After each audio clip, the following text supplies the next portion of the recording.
So, this episode is about whether Europe is funding the wrong AI, and that affects your project, your startup, your research, everything. So, today, Luc Julia explains why most AI hype is misunderstood and why the smartest strategy might not be the loudest one. Because billions are moving, sovereignty is the word of the year, of course, and everyone says we must compete with the US and with China. But what if the real decision is actually compete in which game? Our guest today addresses that very, very well. Hope you enjoy it.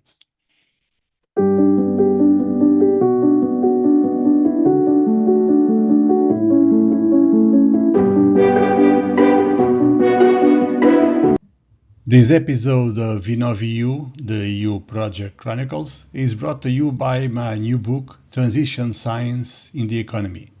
In it, I use data from more than 180 countries and 150,000 observations, data points, to show how five global shifts, five global transitions, the digital, the green, the new globalization, the transition to a war economy, and the housing crisis transition, how these five transitions are collapsing the middle class and rewriting prosperity and power. So if you want a clear map of today's economy and economic chaos, search for Transition Science in the Economy on Amazon and get your copy. In today's interview, we're asking a decision question that matters for every policymaker, every university leader, innovation agency, startup creator, Horizon Europe coordinator. The question is, are we investing in the right kind of AI? Luc Julia is one of the most experienced AI experts in the world. He worked in Silicon Valley, he built real systems, he has seen hype cycles from the inside. So in this conversation, we discuss a number of interesting issues. Why he rejects the AGI narrative. Maybe you'll sleep better after watching this. Why most AI systems are tools, not intelligence. What the word intelligence really means in the AI context. I love this part. Why Europe has brains, but not the capital instruments to go after the US. And what that means for research funding and innovation strategy. So this is not about technology. This is about strategic positioning in this context of economic transitions. So because if anyone misreads this moment, the loss is not just money, it's time, credibility, and technological sovereignty. So let's go into the conversation. So welcome to InnovEU, the EU Project Chronicles. Today, we explore one of the most misunderstood technologies of our time, AI. My guest is Luc Julia. He is well known and mostly known for being a co-creator of Siri, a former chief technology officer at Samsung, among others. And while the world speaks of artificial intelligence as if that was magic, Luc has spent decades building real systems, challenging the myths around them. So in this conversation, I will try to understand what is AI really, and mostly what does that mean for research, innovation, and also a public investment in the area. So look, thank you for being here, first of all. Thank you for taking your time to talk to me. You've spent your career building AI systems, and yet you are one of the strongest critics of the way AI is framed nowadays. So let's start there. You're created, you're credited for saying that artificial intelligence is neither artificial nor intelligent. Well, that surprised me because I noticed the lack of intelligence very often, but artificial, it's not artificial. What do you mean by that? Yeah, so what I mean by that, is that this is not Hollywood. So basically, when we are talking, a lot of people, when they are talking about artificial intelligence, they are talking about Terminator, they are talking about her, they are talking about science fiction. And artificial intelligence is not science fiction. Artificial intelligence is actually science. And this is something, that I want to be clear about, and it makes sense in what we are talking about today. So the reality is that, there is not one artificial intelligence. And this is why also, I talk about artificial intelligences. And that to be sure that we are talking about tools. And because at the end of the day, those artificial intelligences, they are only tools, and they are working well when they are being applied to very specific domains. And this is where, if I have to give one definition of one artificial intelligence, I'm going to say that it's a toolbox. It's a toolbox in which, there are tools that are as different as hammer, a saw, a screwdriver. And so this is what artificial intelligences are about. They are very specific tools, and this is the way they are working. The way they are not working is when they are trying to be a Swiss knife. A Swiss knife with everything in it. A Swiss knife, actually, you can never do anything with it. It's nice, it's shiny, it's funny, but you cannot use it. Okay.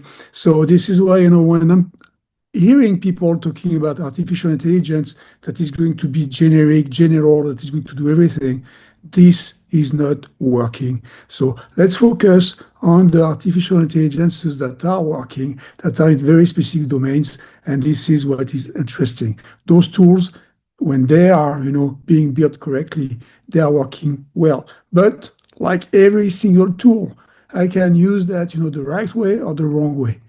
I can use the hammer, to drive the nail. I can use the hammer to drive a screw. This is stupid. The Yeah. screw won't be, holding in the wall. So I need to use the tool correctly. And so it means that I need to be educated a little, about the tool itself. I don't need to be a data scientist, a computer scientist, or whatever, to use it, but I need to at least know what were the data that were used for this tool, what were where is it coming from? If I use it for research or for something that is going to be very specific, I want to be sure that the accuracy is going to be good. And this is one of the issues of those generic AIs. Accuracy is usually very low. Yeah. And is it my my feeling only, or is half of the world talking about AI as being LLMs, and that's it? Yeah, today, I mean, the reality is that for the past 3 years, I mean, we're talking about Gen AI because this is what, made the front page of the newspapers for the past 3 years. And this is easy to understand why, because it's very easy to use. I don't believe that Gen AI is a revolution compared to, the previous AIs that are machine learning, deep learning. I don't believe that it's a revolution in terms of mathematics, in terms of the actual science behind that. But it's a revolution in terms of usage because of the prompt. Because the prompt allowed, everybody to use those things, with natural language. You don't need to be, knowing about APIs or computer languages or whatever, to use those AIs. You just need to use those AIs with your natural language, the language of every day. That's why you got, in January, February 2023, you got 100 million people, in 2 months using ChatGPT 3.5 because of the prompt, because it was easy, and it's the very easy, adopted, the most adopted technology in the history of technology. In 2 months, 100 million people. And now today it's more about 900 million. But anyway, so that's why, we are most of the time today talking about Gen AI. But the reality is that AI, those AIs that I'm talking about, exist officially for 70 years, since 1956, right? So it's a long time that we are building, for a long time that we are building AIs. And, but that's true that the ones that are in fashion right now Mhm. are those Gen AI. And is that the way to achieve the so-called general intelligence, the supreme being? Yeah, so the supreme being, I don't even know what it means, right? So, I mean, if we want to create God, good luck. I mean, I don't know again what it means, So the when we talk about generic general intelligence, AGI in English, right? So artificial general intelligence, I do not know what it means. If it means that it's going to be more intelligent than every people in every single situation, great. I don't care. The reality when I hear that soon AI is going to be more intelligent than we are, I have a scoop for you. AI is already for the past 70 years, actually for much more than that. AIs, those tools that we are building for specific domains, they are better than us in the domain for which we build them, because this is exactly why they are tools. They help us to be better at the very specific tasks. So, I mean, we need to calm down a little bit. AGI is a dream. Every single time we have a new generation of AI, whatever it is, we dream about AGI. And then, and this is what we did for in 2022, with the coming of Gen AI. Oh, Gen AI is going to bring us to AGI. And now, 3 years later, we realize that it's not working exactly the way we thought that it was going to work. People told us, that it was going to work. We realized that Gen AI is going to be very interesting in some very specific use cases, not all of them, some of them. And Gen AI can be used or not. 95% of the POCs that have been done, in 2023, 2024, 2025, 95% of the POCs, they were just thrown away because they didn't give any ROI, right? So we need to breathe a little bit, look, at what it is, and realize that AGI, we don't care. We care about tools that are going to be very good for our main purposes that we are going to have in the different domains that we are going to work for or on. All these tools have been created or at least developed by private companies mostly. But at the same time, there is huge public investment in the AI, particularly in Europe, through Horizon Europe and Digital Europe. From your sorry, from your perspective, is that investment misguided? Should it be left to private entities? I mean, the reality is that, the private entities, and especially in the States, this is where the money is, right? I mean, the large companies in Europe, they didn't see the need to develop AIs themselves yet. So, and that's why they need the public sector, to push that, because the public sector, people realize that, for sovereignty, whatever that means too, we need to push, those to have some AIs that are going to be European, to be French, Italian, or whatever, right? So this is the reality is that it's complicated and it needs a lot of money. Today, that's true that most of those AIs, they are coming from the Silicon Valley, right? They are coming from those very specific areas. They are coming from China more and more. This is where the brains and the money are. In Europe, there is a lot of brains, but there is not as much money. You mentioned something that is also very present in the public speech. Europe speaks a lot about digital sovereignty. At least they speak a lot about it, Yeah. and AI competitiveness. Yeah. Is that realistic? Can Europe ever be competitive in that area, or should it be? I think it should be. I think it should be because sometimes it's kind of when we have some AIs that are trying to be generic and they are talking about stuff that they don't know maybe because it's coming from the internet. And we know today that 77% of the internet is American, right? So what does that mean? It means that those AIs, the answers of those AIs, they are skewed towards the American way to think. I don't say that it's bad or good. It's not the point. The point is that it's the American way to think. And I believe that there is a European way to think. I believe that there is an African way to think. I believe that there is an Asian way to think, right? So we should have all those parts of the world should have their own sovereign AIs. The thing is that it's complicated because AI is basically 3 layers, right? I mean, if we sum it up, I mean, we have the hardware layer. So we need to have the infrastructure itself, to have something that is going to sovereign. Complicated in Europe, most of the chips, they are coming from the US and a little bit from Asia, right? So this is the hardware level. Then you have the cloud level. This is where you are putting all the data and so on. I mean, you need the cloud. The reality is that the clouds, they are also from, this area of the world, Amazon, Google, and Microsoft. So they are the big guys. There are some very small, clouds in Europe, but nobody know them. Basically, nobody use them. Right? So that's an issue for that. There are some clouds also in Asia, but there are some other issue there, right? That are going to be more political issues. So anyway, and the third layer is data. As I said before, I mean, most of the data is coming from the web, and the web is 77% American. So we need to bias.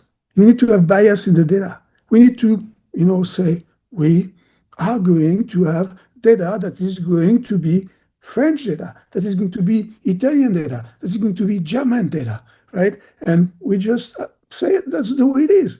It might not be truth, but whatever truth means today, right? I don't know. We don't know anymore. When you have, a president that is saying, a lot of bullshit all the time, you don't even know what is the truth. So anyway, so all that to say that, it's good to build something that is the truth, the sovereign truth for each of the people, and it starts with the data, but it has to be also in the other layers. The other layers are more complex to achieve. The data layer is easier to achieve, right? We can make the choice of choosing the data. So you think that's where Europe should compete, in the data layer, not trying to rebuild the infrastructure, the hardware? They will have at one point, if they really want to be sovereign, the way sovereignty is defined, they will have to build the other layers. The cloud is, I mean, as I said, there are some clouds. So we could imagine, having some clouds in 1, 2, 3 years. We could imagine that. Hardware, we can see what happened with China, in the past 5, 6 years. They rebuilt something because the US cut, the links in the first Trump administration. So, but it took them 5, 6 years to build something, in terms of hardware infrastructure. Today, we would have to build something. It's very expensive and it takes a lot of time. But we can imagine doing that, but it will be, 5, 10 years to do it, right? So, but we'll have to do that. The data part, which is also the domain part, is something that we can build, and it is easier. We can choose the domains in which we are going to have the data, and we can have something that is going to be very powerful, very accurate, very good, in all those domains. And those tools, we can build them today. So very well. Recently, we had news that the American military expedition to Venezuela, let's call it this way, was co-created or co-managed with the Anthropic LLM Claude. Do you think that's a sign of how much AI is into the green digital transitions, into the whole changes in society, or is that something specific that only the Americans could do?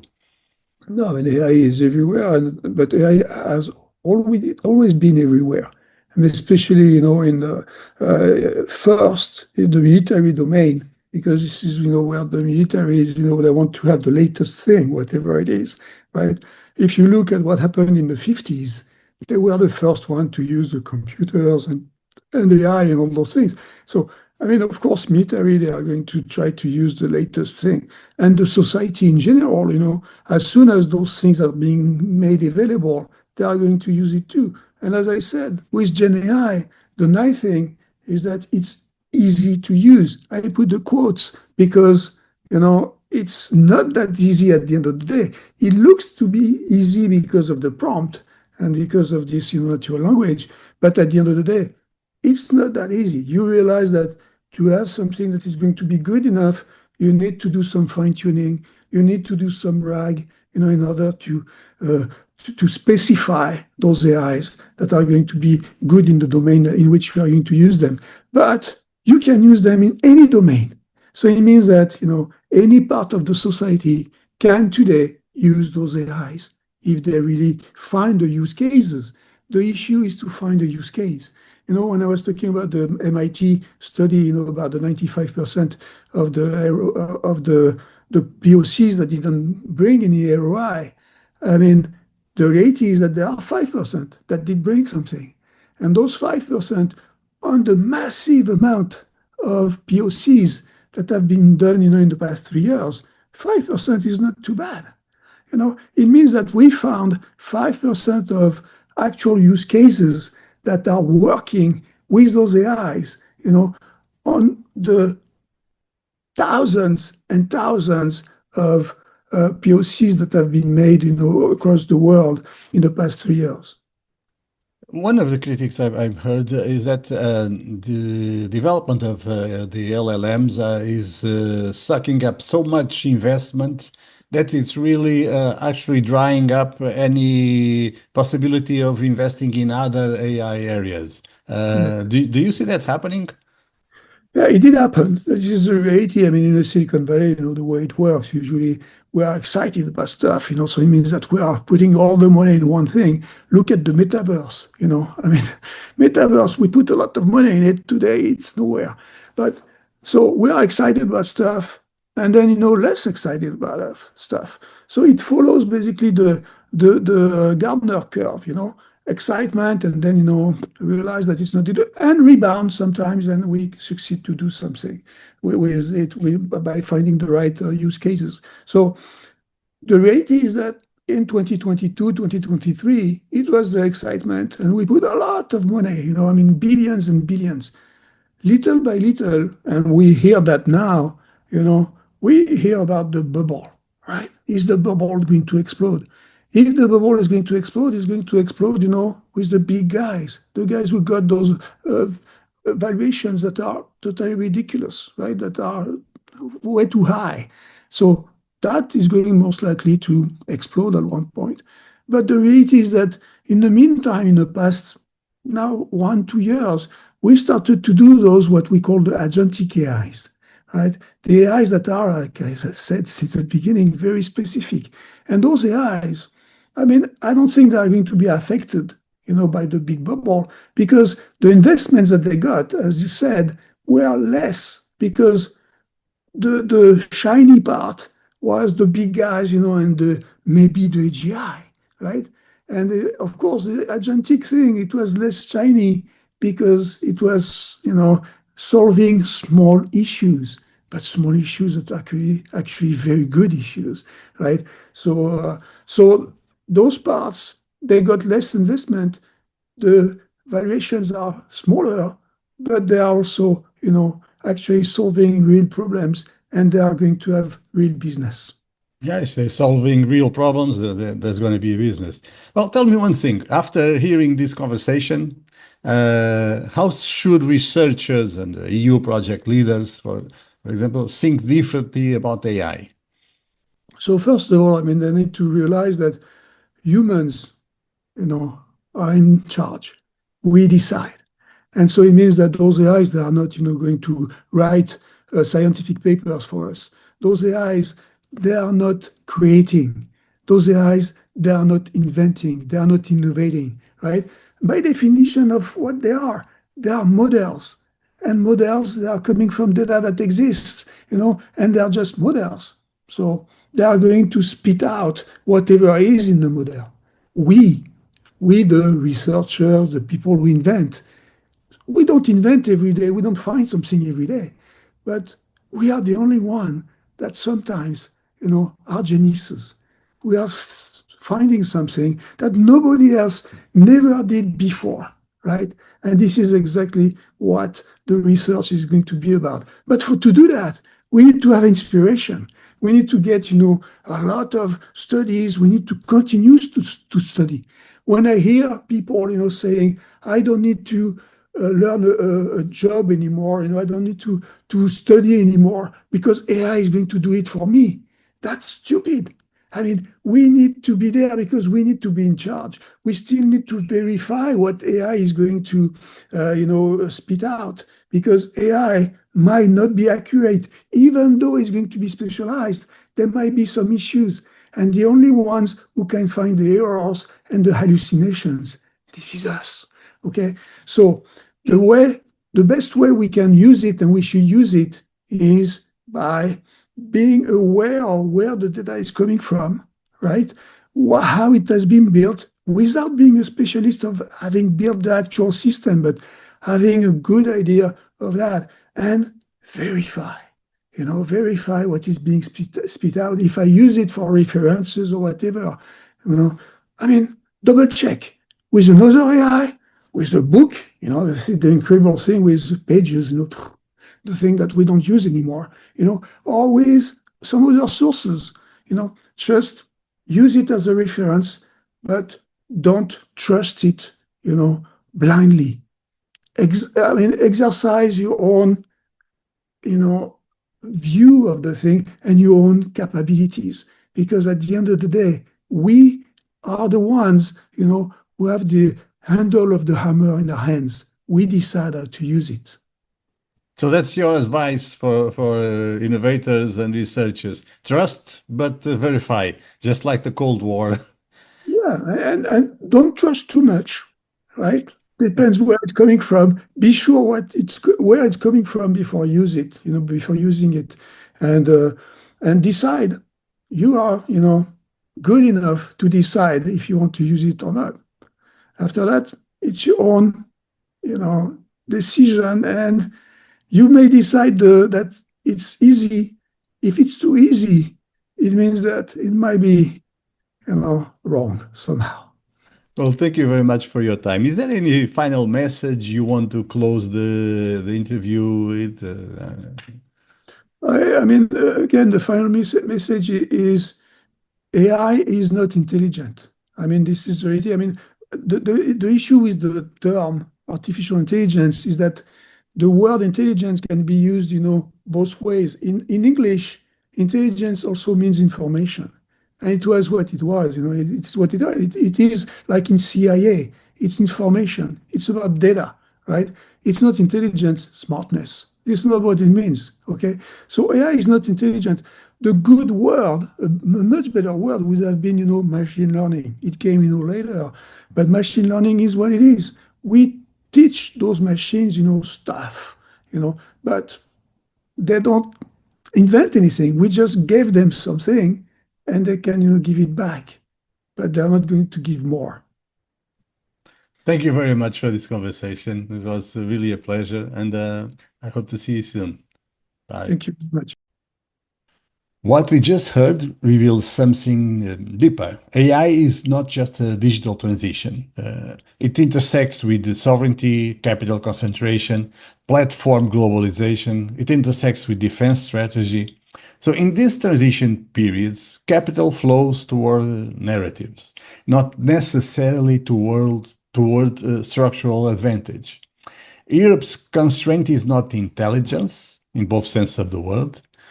It is scale, capital depth, platform power. So the real question is not, can Europe build its own ChatGPT? The real question is, what AI capabilities should Europe invest in this age of a digital and geopolitical transition? Why should Europe build a ChatGPT? That's a different decision entirely. So if you are writing a proposal, designing a research program, or allocating funding this year, do one thing.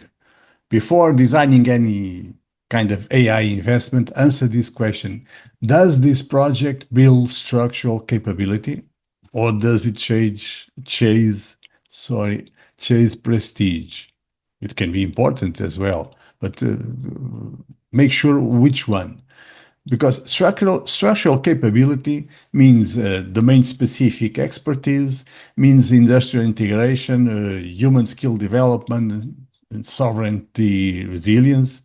If you cannot explain the capability in one sentence, make a pause. Take a moment, because that pause may save you millions. So if you want to have a deeper framework on economic transitions, take a look at my book, Transition Science in the Economy. And every week I publish some strategic analysis in the newsletter Polisdocs the transitions letter. I hope you enjoyed the episode. If you think it helped you think differently, please subscribe, like, share, anything, everything. See you soon.